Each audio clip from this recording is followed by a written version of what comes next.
Hi everyone. I wanted to show you how to just get started on making a plugin for WordPress. So what we want to do first is FTP into our server, and you can see here I'm in my WordPress install and I'm in the plugins folder. Okay, so here we want to create a new folder with the name of our plugin. So let's call this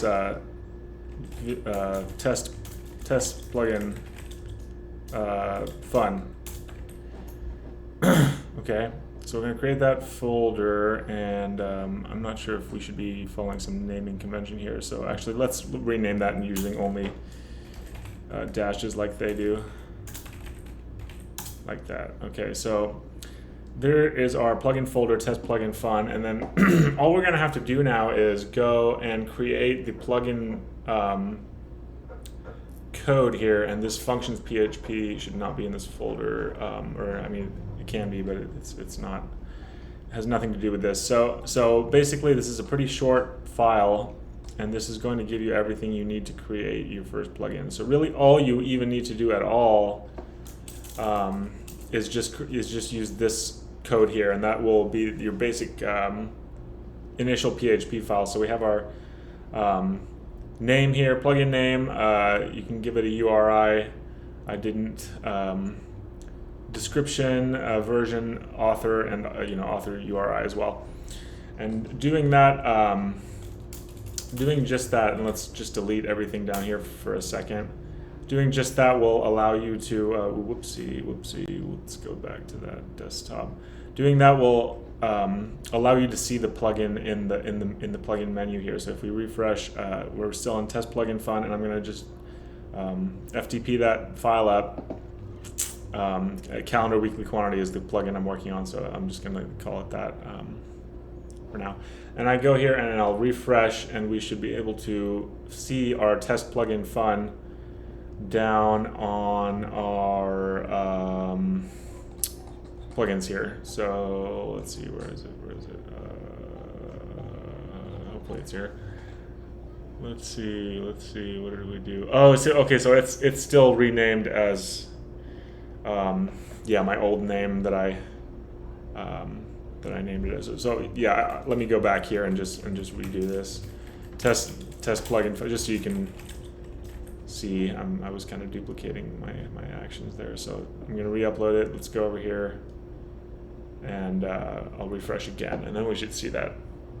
There we go. See, so we have test plugin fun. It shows the name here, and that's all you need to do. And basically after that, that's when we can add our code, and I'm going to just re-add that stuff that I deleted before. So this is just from the WordPress Codex, I believe, and what we're doing here is creating a menu for the plugin, which is actually really cool. Just breaking the text there so you can see it. So first we are hooking into this WordPress API so we can add an options page. It takes arguments for the names and descriptions and stuff, and we add that function with another hook, add action, and then by the way, I will link the WordPress Codex page that shows these steps in it, and down here we will start writing our items for the menu. So now I'm just going to re-upload this. Actually, this is somewhat confusing because we're not doing test plugin fun anymore. We're just going to go with the weekly quantity calendar for WooCommerce, the one that I already have set up.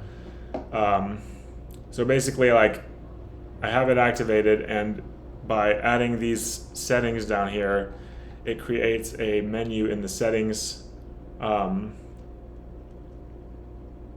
In the settings sub menu here, weekly quantity calendar, and if you click there, you can see that this is our kind of our stuff here. There was more other things here. We could see here's where the form would go if I actually had options, and then you could start adding menu options, which is outside of the scope of this video. But then what I did is just added a little tiny bit of plugin functionality. So, basically installing this plugin would just give you an alert on your pages of your where the WordPress head function runs. So let me upload that again, and if we go to my blog here and refresh, I think that's the old one, but yeah, you can see that it says okay. Right, it's not updating now because I'm in the wrong. Yeah, my bad for making that really confusing maybe, but it's all the same. I just did it in 2 different plugins for a stupid reason, but yeah, I mean, we refresh here and we can see that it's still just saying okay. All right, I don't know. I guess we're gonna just have to maybe leave it at that for now. But yeah, I mean, you can see that it's not so complicated to add the plugin functionality. It's just basically we FTP'd in, we created a folder,